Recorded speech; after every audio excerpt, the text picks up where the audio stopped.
சோனமுத்தா போச்சா இப்படி சொல்ற மாதிரி தான் அன்னபூர்ணி படத்துக்கு ஆப்பு மேல ஆப்பு கண்டினியூஸா வந்துகிட்டு இருக்குங்க.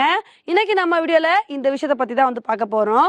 நம்ம எல்லாத்துக்குமே தெரியும், அன்னபூர்ணி படத்துக்கு தியேட்டர்ல தான் அந்த அளவுக்கு ரெஸ்பான்ஸ் இல்ல. ஓடிடில ரிலீஸ் ஆனதுக்கு அப்புறம் தான் இந்த படத்தை பார்த்து நிறைய பேர் எதிர்ப்புகளை பதிவு பண்ணாங்க. இதுல ஒருத்தர் பாத்தீங்கன்னா மும்பைல ஒருத்தர் இந்த அன்னபூர்ணி படத்துல நிறைய ஹிந்து மதத்தை புண்படுத்துற மாதிரி வந்திருக்கு. அதனால இந்த படத்துல நடிச்ச நயன்தாரா அவர்கள் மீது எஃப்ஐஆர் ஃபைல் பண்ணணும்னு சொல்லிட்டு இந்த மாதிரி கம்ப்ளைண்ட் கொடுத்திருக்காங்க. இதுக்கப்புறம் நிறைய பேர் இந்த படத்துக்கு எதிர்ப்புகளை பதிவு பண்ண ஆரம்பிச்சிட்டாங்க. இப்போ இந்த விஷயம் சம்பந்தமா இந்த படத்தோட தயாரிப்பு நிறுவனமான ஜி நிறுவனமே ஒரு அறிக்கை ஒண்ணு வெளியிட்டிருக்காங்க.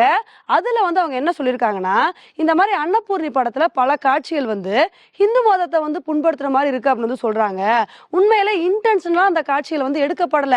அந்த மாதிரி யாருக்காவது கஷ்டம் ஆயிருந்துச்சு அப்படின்னா அதுக்கு நாங்க மன்னிப்பு கேட்டுக்கிறோம். இப்ப இந்த காட்சிகள் எல்லாத்தையுமே நீக்கிறதுக்காண்டி நாங்க ப்ரொடியூசர் லெவல்ல பேச்சுவார்த்தைகளை நடத்திட்டு வந்துட்டு இருக்கோம். அதனால இந்த காட்சிகளை நீக்கிற வரைக்கும் இப்ப ஓடிடி தளமான நெட்ஃபிளிக்ஸ்ல ரிலீஸ் ஆயிருக்க இந்த படத்தை இப்போ டெலீட் பண்ணிட்டு அதுக்கப்புறம் காட்சியில நீக்கினதுக்கு அப்புறம் இந்த படத்தை வெளியிடுறோம் அப்படின்னு சொல்லி இந்த மாதிரி ஒரு அறிக்கை ஒண்ணு வெளியிட்டு இருக்காங்க. இப்ப இந்த ஒரு விஷயத்த சொன்ன உடனே ஒரு சில பேர் கேட்கலாம், ஏன்பா இந்த படத்துல உள்ள ஒரு சில காட்சிகள்லாம் நீக்கிறாங்க, அதை ஜீ நிறுவனமே சொல்லியிருக்காங்க, இதுக்கான காரணம் என்ன அப்படின்னு கேட்கலாம். ஏன்னா இந்த படத்துல பல காட்சிகள் அப்படிதாங்க வந்திருக்கு. உதாரணத்துக்கு ஜெய் என்ன சொல்லுவார்னா, ராமரே நான்வெஜ் சாப்பிட்டுருக்காரு, அப்படி இருக்கும்போது நான்வெஜ் சமைக்கிறேன்னா என்ன அப்படின்ற மாதிரி கேட்பாரு. அதே மாதிரி ஒரு தடவை பாத்தீங்கன்னா நயன்தாரா அவர்கள் இருந்துகிட்டு அவங்க ஒரு பிராமண பெண்ணா இருந்து கூட பிரியாணி சமைக்கிறதுக்கு முன்னாடி நமாஸ் பண்ணிட்டு அதுக்கப்புறம் பிரியாணி சமைப்பாங்க. இந்த மாதிரி காட்சிகள் தான் இந்து மதத்தை புண்படுத்துற மாதிரி இருக்கு அப்படின்னு சொல்லிட்டு நிறைய பேர் எதிர்ப்புகளை பதிவு பண்ணிட்டு இருந்தாங்க. அதனால இந்த காட்சிகள்லாம் நீக்கிட்டு அதுக்கப்புறம் இந்த படத்தை வெளியிடலாம் அப்படின்னு சொல்லிட்டு பிளான் பண்ணிட்டு இருக்காங்க போல. இதை பார்த்துட்டு தாங்க நிறைய பேர் கிண்டல் பண்ணிட்டு வந்துட்டு இருக்காங்க. இதெல்லாம் உங்களுக்கு தேவையா? உருப்படியா ஒரு படம் எடுத்தீங்க அப்படின்னா அந்த படத்துக்கு நல்ல ரெஸ்பான்ஸ் வந்திருக்கும். ஆனா இந்த படத்தை நீங்க எதனால எடுத்தீங்க? வெறும் சர்ச்சைகளை நம்பியே இந்த படத்தை எடுத்தீங்க.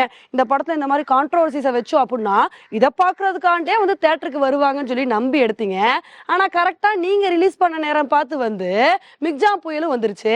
அதனால பாத்தீங்கன்னா இந்த படம் பார்க்க யாருமே வரல. சரி, புயல் ஓஞ்சதுக்கு அப்புறமாவது வருவாங்கன்னு பார்த்தா அதுக்கப்புறமும் தியேட்டர்ல காலி சேர் தான் இருந்துச்சு.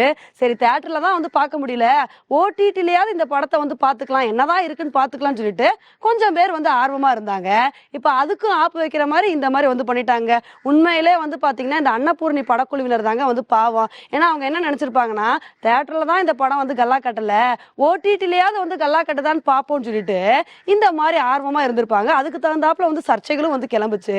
ஆனா ஒட்டுமொத்த படத்துக்கும் ஆப்பு வைக்கிற மாதிரி இப்ப ஜி நிறுவனமே இந்த மாதிரி அறிக்கையை வெளியிட்டதாங்க நமக்கு ஆச்சரியமா வந்திருக்கு.